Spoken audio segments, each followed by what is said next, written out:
Sebaliknya, ia menyarankan agar Syarif Hidayat berusaha mendapatkan cincin mulikat, pusaka warisan Nabi Sulaiman, yang konon mampu memberikan kuasa atas langit dan bumi, serta menjadikan pemiliknya dihormati oleh umat manusia.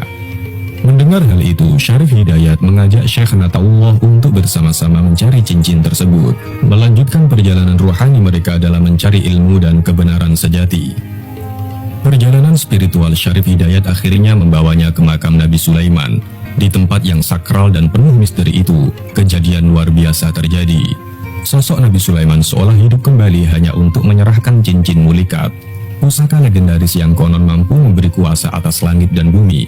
Syarif Hidayat menyambutnya dengan penuh hormat dan rasa takjub. Namun dalam sekejap, niat buruk menyelinap. Syekh Nataullah yang selama ini menjadi kawan seperjalanan, mencoba merebut cincin itu. Terjadilah adu kekuatan antar keduanya. Tapi, sebelum sempat mencapai titik akhir, petir menyambar dari mulut Nabi Sulaiman, meledak dengan dahsyat.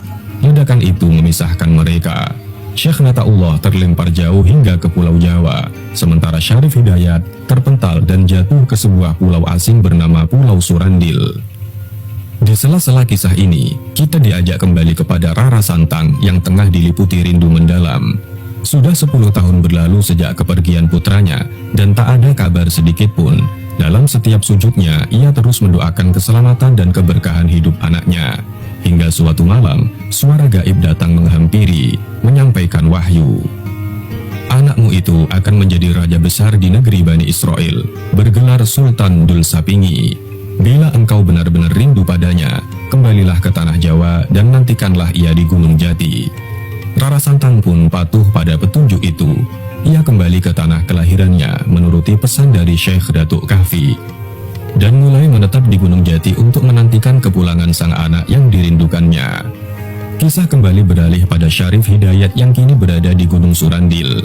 Di tengah sunyinya pulau itu, ia menemukan sebuah kendi yang memancarkan bau harum surgawi.